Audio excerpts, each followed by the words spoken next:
సరే, కళ్ళు మూసుకునండి, ప్రార్థన చేసుకుని మరి వాక్య భాగంకి వెళ్దాం. సర్వసృష్టికర్త సర్వాధికారి, ఇప్పటి వరకు పాటల్లో మీరున్నారు. బిడ్డలు చెప్పిన సాక్ష్యాన్ని బట్టి నీకు వందనాలు ప్రభా. ఆరాధనలోను బిడ్డలు పాడిన పాటల్లో మీరున్నారు, నీకు స్తోత్రాలు. వాక్య భాగంకి వెళ్ళిచుండగా ప్రభా, వాక్యం లోతులో మమ్మల్ని నడిపించండి. ఎవరు ఎలాంటి పరిస్థితులు వచ్చినారో నీకు తెలుస్తున్నది కనుక బిడ్డలందరినీ మీరు దర్శించండి ప్రభా. తాకమని అడుగుచూ ఉన్నాను. ఏ బిడ్డ ఎలాంటి పరిస్థితిలో స్థితిగతిలో వచ్చినారో నీకు తెలుసు. ప్రతి ఒక్క బిడ్డను మీరు దర్శించండి, తాకండి. నిలబడిన నేను బలహీనురాలను కనుక నన్ను బలపరచండి, నన్ను స్థిరపరచండి దేవా. సర్వశక్తిమంతుడానికి స్తోత్రాలు. నా నోటిని పూరిగా వాడుకొని ఏడాత్మల అభిషేకంతో ఎత్తిపట్టి నడిపించమని త్రియేకుని నామమున బ్రతిమలాడి వేడుకొని పొందుకుంటున్నాను తండ్రి. ఆమేన్, ఆమేన్, ఆమేన్. ప్రభువైన యేసుక్రీస్తు నామములో చేరవచ్చిన మీ అందరికీ నా హృదయపూర్వకమైన వందనాలండి. అందరికి వందనాలు. అందరూ బాగున్నారు అనుకుంటున్నాను. దేవుడు బహుగా దీవించి ఆశీర్వదించిన గాక. ఆమేన్, ఆమేన్. మరి పోయిన సోమవారం కనిపిస్తున్నట్లుగానే మరి మందిర నిర్మాణము మరి ప్రార్థన పూర్వకంగా మనము మొదలు పెట్టడం జరిగింది. దేవుడు మరి జయకరంగా ఆ పనిని కొనసాగిస్తా ఉన్నాడు. ఏదేమైనప్పటికీ దేవుడు నమ్మదగినవాడు. దేవుడు నమ్మదగినవాడు. మన పక్షమున గొప్ప కార్యములు చేసేవాడు. మనమే ఆలోచిస్తూ ఉంటాం ఇది జరిగిద్దో లేదో. ఎందుకంటే మనం మానవ మాత్రం మనము మన గురించి ఆలోచిస్తాం. నా వలన ఇది కాదు కదా, నా పరిస్థితి ఇది కాదు కదా, నా స్థితిగతి ఇది కాదు కదా అని మనము మన సొంత జ్ఞానము మన సొంత బలము బట్టి భయపడిపోతా ఉంటాం. కానీ దేవునికి మహిమ రావాలి అంటే మనం జీరో అయిపోవాలి. మనము మన పరిస్థితి జీరో అయిపోవాలి. ఉన్నదాన్ని దేవుడు ఆశీర్వదించడు, కానీ మీ పరిస్థితిని అంతటిని ఖాళీ చేసి ఆయన నిన్ను ఆశీర్వదించడం ప్రారంభిస్తాడు. హల్లెలూయా, హల్లెలూయా. ఎందుకంటే ఆకలి విలువ ఆకలిగా ఉన్న వాడికి తెలిసింది, కానీ కడుపు నిండిన వాడికి తెలియదు. దేవునికి మహిమ రావాలి అంటే, దేవునికి ఘనత రావాలి అంటే, దేవుడు నీ ద్వారా మహిమపరచబడాలి అంటే నువ్వు జీరో అయిపోవాలి. మన పరిస్థితి అంత ఖాళీ అయిపోవాలి. మన చేతులు అన్నీ ఖాళీ అయిపోయి. ఎందుకంటే నా వలన జరిగిందండి, నా దగ్గర ధనం ఉంది, నా దగ్గర ఘనం ఉంది, నా దగ్గర జ్ఞానం ఉంది, నా వలన జరిగింది అనడానికి దేవుడు అవకాశము ఇవ్వడు. మన అన్ని పరిస్థితుల్ని ఆయన తన స్వాధీనం తీసుకొని మన జీవితాన్ని తన స్వాధీనంలో పెట్టుకొని తన కార్యక్రమాన్ని తను మొదలు పెట్టడం ప్రారంభిస్తారు. కనుక మరి మందిర నిర్మాణం ఎన్నో మరి సంవత్సరం అయిపోయింది. స్థలం తీసుకొని అరే పోస్ట్పోన్ చేస్తా ఉన్నాం, వెయ్యాలి అని.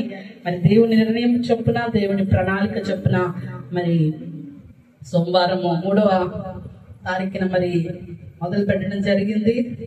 దేవుడు మరి ప్రతి ఒక్కటి తను కార్యక్రమానికి ఆయనే సమకూరుస్తూ చేస్తా ఉన్నాడు. మరి మన దేవుడు నమ్మదగిన వాడు. హల్లెలూయా, హల్లెలూయా. 2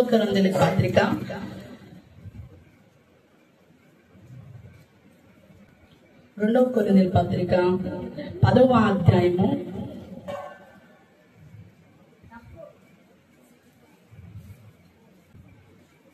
6వ వచనం. మీరు సంపూర్ణ విధేయతను కనపరిచినప్పుడు సమస్తమైన అవిధేయతకు ప్రతిదండన చేయ సిద్ధపడి ఉన్నాము. సంగతులను పైననే మీరు చూచుచున్నారు. ఎవడైనను తాను క్రీస్తు వాడనని నమ్ముకుని నీడలా అతడు ఎలాగ క్రీస్తు వాడో అలాగే మేమును క్రీస్తు వారమని తన మనసులో తాను తిరిగి ఆలోచించుకోను. ద్రోయుటకు కాక మిమ్మల్ని కట్టుటకే ప్రభు మాకు అనుగ్రహించిన అధికారమును గురించి నేను ఒకవేళ కొంచెం అధికముగా అతిశయపడినను నేను సిగ్గుపడను. హల్లెలూయా, హల్లెలూయా. కొంతమంది పౌలు గారు మాట్లాడుతూ ఉన్నారు, నేను శరీర సంబంధిని అని చాలా మంది అనుకుంటున్నారు. ఓ కొరింథీ సంఘమా, శరీరానుసారంగా పౌలు గారు ఉంటున్నారు, శరీర క్రియలు చేస్తున్నారు అని అనేక మంది అనుకుంటున్నారు. నేను శరీరధారిని, శరీరం గురించి నేను ఆలోచించువాడను కాను. మీకు కనిపిస్తున్నట్లు శరీర క్రియలు నాలో లేవు, కానీ కంటికి కనిపించని ఆత్మీయ సంబంధమైన పోరాటము నాలో ఉంది. చాలా మంది అనుకుంటాము సంఘంలో ఏ తారతమ్యాలు ఉండవండి, సంఘము కొన్ని సంఘాల్లో నిష్కలంకంగా ఉంటది అనుకుంటాం. కానీ సంఘంలో ఏ సంఘంలోనైనా కూడా ఏదో ఒక భేదాభిప్రాయాలు వస్తాయి. ఏ సంఘంలోనైనా కొన్ని అరమరకలు ఉంటాయి, కాదనక మానం. పౌలు గారి విషయంలో కూడా అంట కొరింథీ సంఘము, ఈ పౌలు గారు శరీరధారిగా ఉంటున్నాడు, శరీర ప్రకారం నడుచుకుంటున్నారు. చూడండి 2వ వచనంలో, శరీర ప్రకారం నడుచుకొని వారమని మమ్మల్ని గూర్చి కొందరు అనుకొనుచున్నారు కారా, అట్టి వారి ఎడలను తెగించి కాఠిన్యంగా చూపాలని తలంచుకొనిచున్నాను, గానీ నేను వచ్చినప్పుడు అట్టి కాఠిన్యంను చూపుకున్నట్లు చేయడాన్ని మేము నేను బతిమలాడుకొనిచున్నాను. హల్లెలూయా. ఆయన ఎక్కడో ఉండి లేఖను రాస్తా ఉన్నాడు కొరింథీ సంఘానికి. నేను శరీరసారంగా నడుచుకుంటున్నాను, పౌలు గారిలో శరీర సంబంధమైన క్రియలు ఉన్నాయండి, మాకు ప్రకటిస్తున్నాడు గాని ఆయనలో మార్పు లేదు అని అనుకుంటున్నారు. మిమ్మలను కాఠినంగా, మీ హృదయం కాఠినం, మీ ఎడల నేను మీ యొక్క హృదయంలో మీరు అనుకుంటున్న విషయాలను నేను మార్చాలని చూస్తున్నాను, కానీ ఇంకా సమయం రాలేదు. ఒకవేళ నేను మీ దగ్గరికి వచ్చినప్పుడు ఆ యొక్క మాటలు మీలో ఉండకుండానట్లు దేవుడు సహాయం చేయనుగా కానీ లేక రాస్తా ఉన్నాడు. ఆయన అంటున్నాడు, నేను శరీర సంబంధిని కాదు. చాలా మంది సేవకులు మనకు కనిపిస్తూ ఉండవచ్చు, వీళ్ళ శరీరానుసారంగా ఆలోచిస్తున్నారేమో, శరీర సంబంధులేమో, సేవకులు కూడా శరీరానికి లోబడిపోతున్నారేమో అనుకుంటా ఉంటాం. మనము సేవకుల గురించి తీర్పు తీర్చడానికి మనము పాత్రులము కాదు. అపోస్తలుడైన పౌలు చక్కని సేవకుడండి, గొప్ప సేవకుడైన అపోస్తలుడు. దేవుని గురించి బ్రతుకుతున్న ఈ వ్యక్తిని కూడా ఏమంటున్నారు, శరీర సంబంధి ఇతడు, శరీరానుసారంగా ఇతడు జీవిస్తా ఉన్నాడు. అందరికి నచ్చాల్సిన అవసరం లేదు, కొంతమందికే నచ్చుతాం. అందరికి నచ్చుతామండి. క్రీస్తు అందరికి నచ్చాడా? ఆయనలో ఏ తప్పు లేదు, కానీ క్రీస్తు ఎవరికైనా నచ్చాడా? కొంతమందికి నచ్చలేదు. అది క్రీస్తు తప్పు అంటారా? ఆలోచించి ఎదుటి వాడిని తప్పు అంటారా? ఎదుటి వాడిని తప్పు. 5 ఏళ్ళు ఒకలాగా ఉండవు కదా, అటు రీతిగానే అనేక మంది అనేక విధాలుగా మాట్లాడచ్చు. అపోస్తలుడైన పౌలు అంటున్నాడు, మేము శరీరధారులమై నడుచుకొనిచున్నాము, శరీర ప్రకారము యుద్ధము చేయము. హల్లెలూయా. మా యుద్ధోపకరణములు శరీర సంబంధమైనవి కాదు, కానీ దేవుని ఎదుట దుర్గములను పడద్రోయ చాలినంత బలము కలవై ఉన్నవి. హల్లెలూయా, హల్లెలూయా.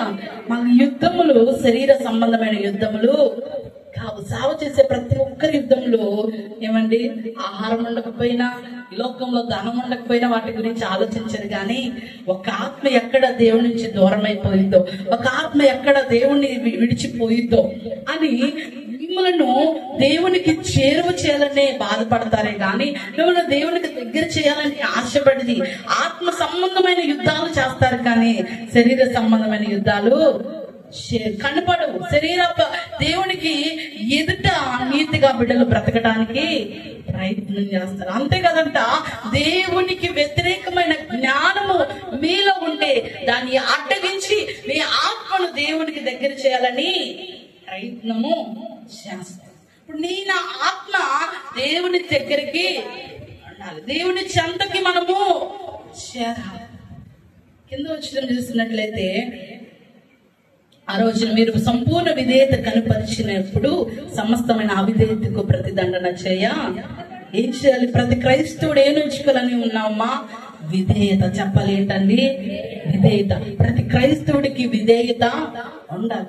నా మాట కాదు, దేవుని మాటకు విధేయత చూపాలి. దేవుని వాక్యం ఏం సెలవిస్తుంది, దేవుని హృదయం ఎలాగుంది, దేవుని మాట ప్రకారం జీవించాలి, ఆయన హృదయం ఎలాగుంది అని చెప్పి దేవుని మాటకి విధేయత మనం మీరు విధేయత చూపించండి, మీరు విధేయతగా జీవించండి.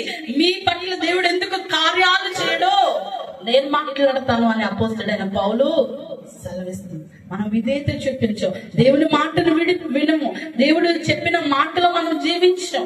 కానీ మనకేం కావాలండి? మనకు అన్ని కావాలి. అన్నీ విడిచిపెట్టి విధేయత కలిగి దేవుని మాట, దేవునితో సమయం గడుపుతూ, దేవుని వాక్యాన్ని ధ్యానిస్తూ, దేవుని వాక్య ప్రకారం మనం జీవిస్తూ, అన్నిటి యందు విధేయత కలిగి జీవిస్తే మన చుట్టూ సావుని ప్రార్థన ప్రతిదండన చేయగా ఉంటది. అలాగే మనకు దేవుడి సహాయము అందుతుంది. నేను నీ పక్షమున ఉండగా నీకు విరోధి ఎవడు అని దేవుడు సెలవిస్తున్నాడు. ఎవరుండాలి మన పక్షమున? ఎవరుండాలండి? యెహోవా మన పక్షమున ఉండాలి. మన పక్షమున యెహోవాయే లేకుండా, మన పక్షమున దైవ సాకుని ప్రార్థన ప్రతిదండనగా లేకుండా నేను యుద్ధ వీరుడండి, నేను విజయాన్ని సంపాదిస్తానండి అంటే అది తగిన మాట, అది క్రైస్తవునికి తగిన మాట. మనము దేవుని మాటకు విధేయ చూపిస్తే ఆటోమేటిక్ గా నీ చుట్టూ ఆయన కంచి ఉంటది. ఆటోమేటిక్ గా నీవు ఫలింపబడతావు. ఆటోమేటిక్ గా నీలో దీవెన ఆశీర్వాదము వస్తది. ఎలా వస్తది అంటున్నాడు చూడండి. 9వ అధ్యాయంలో 10వ వచనం, విత్తువానికి విత్తనమును తినుటకును ఆహారమును దయచే దేవుడు మీకు విత్తనమును దయచేసి విస్తరింపచేసి మీరు ప్రతి విషయములో పూర్ణాధార్యము భాగ్యము గలవారునట్లు మీ నీతి ఫలములను వృద్ధి పొందించును. ఎవరు వృద్ధి పొందిస్తారంట? భాగ్యము లగ్నట్లు భాగ్యులుగా మనం మారాలి అని దేవుడు మనల్ని పిలుచుకున్నాడు. అన్నిట్లో నువ్వు దీవింపబడాలి, సర్వంలో నువ్వు ఆశీర్వదింపబడాలి, అన్నిటిలో నువ్వు వృద్ధి పొందాలి, అన్నిట్లో ఆశీర్వదింపబడాలి అని దేవుడు నిన్ను పిలిచాడు. గాని నువ్వు దరిద్రుడు అవ్వాలి, నువ్వు పనికి మాలిన వాడు అవ్వాలి, నువ్వు తిరుగుబోతుడు అవ్వాలి, నువ్వు త్రాగుబోతుడు అవ్వాలని దేవుడు నిన్ను పిలవలేదమ్మా. నిన్ను ఆశీర్వదించడానికి పిలిచాడు, నిన్ను దీవించడానికి పిలిచాడు, నీ కష్టాన్ని తీయడానికి, నీ రోగాన్ని మార్చడానికి ఆయన పిలిచాడు. ఇవన్నీ మనం పొందుకోవాలి అంటే మనకి ఏముండాలి అంటే చెప్పాలి, ఏముండాలండి? విధేయత ఉండాలి. దేవుని మాటకు విధేయత కలిగి మనము జీవించి, ఆయన మాట ఏం చెప్తుంది, దేవుని వాక్యం ఏమి సెలవిస్తుంది, మన ఆలోచనలు కాదు దేవుని ఆలోచనలు మనము చేయవారుగా ఉండాలి.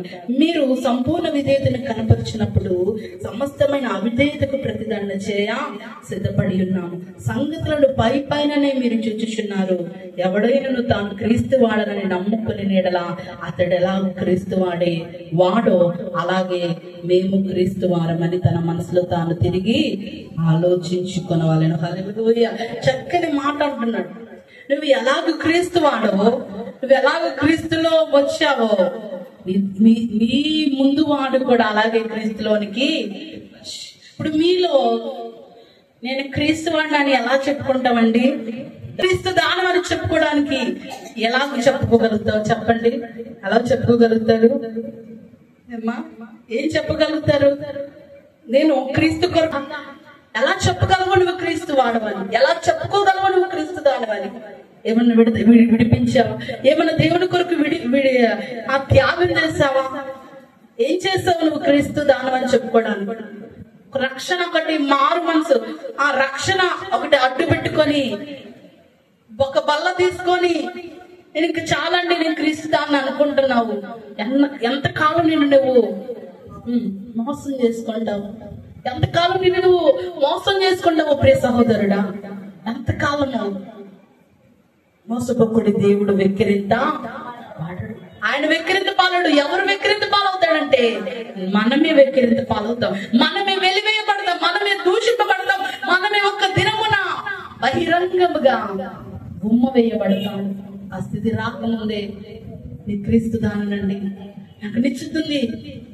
ఇదిగో నాలో ఏ అపవిత్రమైనది లేదు, నేను పరిపూర్ణంగా దేవుని నమ్ముచున్నాను, నేను క్రీస్తు దానను. నీలో అనిస్తుందా?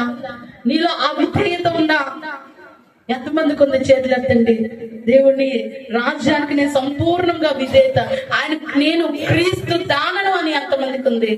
ఎంతమందికి నేను క్రీస్తు వాడనని ఉంది? అందరూ ఎత్తాలి. హల్లెలూయా, హల్లెలూయా. ఒకవేళ నేను క్రీస్తు వాడను దానను కాను అనే సంకుచిత భావం నీలో ఉంటే బాధపడకు. దేవుడు నిన్ను తన సొంత దానిగా పిలుచుకొనిచున్నాడు. హల్లెలూయా. హల్లెలూయా. నీ వలన కానిది ఆయన నీ పక్షమును చేయబోతా ఉన్నాడు. హల్లెలూయా. ఇది కావడం లేదండి, నేను అధిగమించలేకపోతున్నా, దీనిని నా నుండి తీసివేయలేకపోతున్నా, దీని నా నుండి విడుదల కాలేకపోతాను. దేవుడు అంటున్నాడు, ఇదిగో నా ప్రతి గాయముల చేత నీకు స్వస్థత, ఇదిగో నేను పొందిన ప్రతి ఒక్క గాయముల చేత నీ పాపాలను, నీ శాపాలను, నీ అవమానాలను, నీ నిందలను నేను సిలువలో మోసేస్తాను. ఆయన నీకు సహాయం చేస్తాడు. ఆయన నిన్ను ఎత్తబోతున్నాడు, ఆయన నిన్ను దీవింపబోతా ఉన్నాడు, ఆయన నీ కన్నీరుని తుడిచివేయబోతున్నాడు. హల్లెలూయా, హల్లెలూయా. మనందరం ఒకే ఒక మాట మీద ఉండాలి, ఏంటంటే నేను క్రీస్తు వాడను అనే మాట మనలో ఉండును గాక. హల్లెలూయా, హల్లెలూయా. ఆ నిశ్చయత నీకుంటే, ఆ నమ్మకం కనుక నీకుంటే, ఆ యొక్క పరిపూర్ణమైన విశ్వాసం కనుక నీకుంటే, ఏది కూడా నిన్ను ఏమాత్రము హాని చేయదు, ఏది కూడా ఏమాత్రం నీ దగ్గరికి రాదు. నువ్వు ఒక మీద పడినా యోబులాగా తిరిగి మరలా లేస్తావు. హల్లెలూయా. యోబు క్రీస్తు వాడు కనుక, యోబులో క్రీస్తు లక్షణాలు ఉన్నాయి కనుక, యోబు క్రీస్తుకి విధేయుడయ్యాడు కనుక పడిపోయాడు.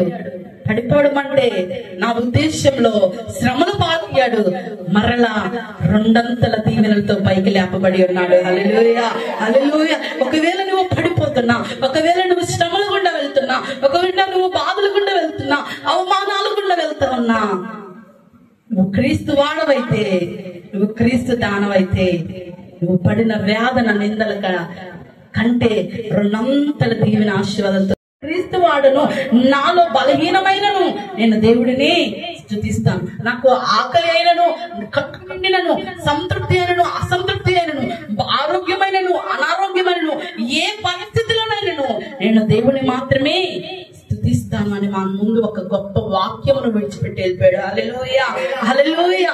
గొప్ప ప్రార్థన వీరుడు, గొప్ప సేవకుడు, అపోస్తలుడైన పౌలు. ఆయన మనతో మాట్లాడుతున్నాడు ఈ మధ్యకాల సమయంలో. ఆయనకు ఒక నిశ్చిత ఉంది, ఆయనకు ఒక తీర్మానం ఉంది. ఆయన క్రీస్తు వాడకు ఒక తీర్మానం ఆయనకి ఉంది. ఒకవేళ వాళ్ళని వీళ్ళని వేలెత్తి చూపిస్తున్నా నీవు నేను, మనలో ఒక తీర్మానం ఉందా, ఒక నిశ్చితంగా నేను దేవుని వాడినండి, నేను దేవుని కుమార్తెనండి, దేవుని కుమారుడినండి అని మనకు ఒక తీర్మానం ఉంటే దేవుని రాజ్యంలో మనము నిలచుదము గాక. హల్లెలూయా, హల్లెలూయా. కనుక ఏ విషయంలో కూడా మీరు భయపడమాకండి, ఏ విషయంలో మీరు జడియమాకండి. దేవుడు మీ పక్షమున గొప్ప కార్యములు జరిగించును గాక. హల్లెలూయా. కొంతకాలమే శ్రమలు, కొంతకాలమే బాధ. రాత్రి ఏడుపు వచ్చింది, ఉదయాన్నే ఏమొచ్చిందండి, నవ్వొచ్చేసింది. రాత్రంతా బాధపడిన తల్లారికి మన దేవుడు మనకి నవ్వునిస్తాడు. కొన్ని దినములు శ్రమ పడిన మీదట మనకి దేవుడు ఆశీర్వాదాన్ని ఇస్తాడు. కొన్ని దినములు శ్రమలు, కొన్ని దినములు నిందలు, అవమానాలు పడిన పిమ్మటని దేవుడు మనకి దీవెన ఆశీర్వాదాలను మెండుగా దేవుడు దయచేస్తాడు. కనుక దేని విషయంలో జడికోకుండా విధేయత చూపించాలి. దేవుని మాటకి విధేయత చూపించండి, లోపడండి, దేవుని మాటకి లోపడండి, దేవుని చిత్త ప్రకారము జీవించండి. తద్వారా మీరు దైవాశీస్సులను పొందుకోవాల్సిందిగా దేవుడు మనం బహుగా దీవించి ఆశ్రయించును గాక. ఈ మాటలు దేవుడు మన వెనుకల్లో దీవించి ఆశ్రయించును గాక. ఆమె కళ్ళు మూసుకునండి, ప్రార్థన చేస్తాను. సర్వశక్తిమంతుడా, సర్వాధికారి, నీకు వందనాలు. గతించిన కాలము నేను ఎక్కలేను, మమ్మల్ని కాచి కాపాడి నా ప్రభా. ఇంకా మధ్యాహ్న సమయంలో ఆటల్లో, ఆరాధనలో, వాక్యంలో మీరు మాతో ఉన్నారు. విధేయత అందరికి దయచేయం. అనేక మంది మేము దూషిస్తున్నాము, కానీ నేను ఎలాగ క్రీస్తులకు వచ్చాను, ఎదుటివాడు కూడా అలాగే వచ్చాడు. ఒకప్పుడు నేను పాపిని, దేవుడు నన్ను పిలుచుకున్నాడు కనుక నేను దేవుని సన్నిధికి వచ్చాను. ఎదుటివాడు కూడా ఒకప్పుడు పాపే, దేవుడు రక్షణ అనుగ్రహించిన చేతనే దేవుళ్ళకి వచ్చి ఉన్నాడని. నేను ఎలాగో క్రీస్తులోకి వచ్చాను, ఎదుటివాడు కూడా అలాగే వచ్చాడు అని ఒకరినొకరిని ప్రభా సరి చూసుకోవడానికి సహాయం దయచి. మాలో తారతమ్యాలు రానిచ్చదు, మాలో అహంకారము రానిచ్చదు, మాలో నేను గొప్ప అనే స్వభావం యేసు నామములో లయమవును గాక ప్రభా. అందరము సమానమని ఏకాభిప్రాయం అందరికి దయచేయండి. నేను క్రీస్తు కాననే నిశ్చిత మీరు నాకు దయచే. ప్రతి ఒక్క బిడ్డకి నేను క్రీస్తు వాడననే హృదయం బిడ్డలకి దయచే. క్రియలు కూడా మార్చండి, వారి క్రియలు మార్చండి, వారి ఆలోచన మార్చండి, వారి బ్రతుకు విధానం మార్చండి. అయ్యా పని చేయించిన అపవాది క్రియలు యేసు నామములో లయమవును గాక ప్రభా. బిడ్డలు మారాలి, బిడ్డలు దీవింపబడాలి, బిడ్డలు ఆశీర్వదింపబడాలి. ఎందుకంటే నీవు అంటున్నావు పూర్ణ ఔదార్యము గలవారకు, పూర్ణ ఔదార్యముకు భాగ్యులగునట్లు నేను మిమ్మల్ని వృద్ధి చేస్తానని వాగ్దానం ఇస్తున్నావు ప్రభా. అట్టి పూర్ణ ఆశీర్వాదము ప్రతి బిడ్డలకి దయచేయండి ప్రభా. నీకు స్తోత్రాలు. బిడ్డలు ఆశీర్వదింపబడాలంటే విధేయత చూపించాలి. బిడ్డలు దీవింపబడాలి అంటే నీకు విధేయులై ఉండాలి, నీ లేఖనాలకు విధేయులై ఉండాలి, నీలో ఆయా అరమరక లేకుండా నీలో నమ్మకంగా జీవించాలి. అట్టి నమ్మకమైన జీవితం బిడ్డలకి కలుగుతుందాక ప్రభా. నీకు స్తోత్రాలు. క్రీస్తు అనే బండ మీద బిడ్డలు స్థిరముగా నిలబడుదురు గాక ప్రభా. నీకు అందున్నాను. నీకే సమస్తమైన మహిమ గంతుడు ఆరోపిస్తూ ఎత్తబడిన కొద్దిపాటి వాక్య మా హృదయాలలో ఫలింపబడడానికి సహాయం దయచేయమని యేసయ్య పాదాలు పట్టుకొని బ్రతిమలాడి వేడుకొని పొందుకుంటున్నాను తండ్రి. ఆమేన్, ఆమేన్, ఆమేన్. అందనాలు అందరికి అందనాలు. అందరూ లేచినబడినట్లయితే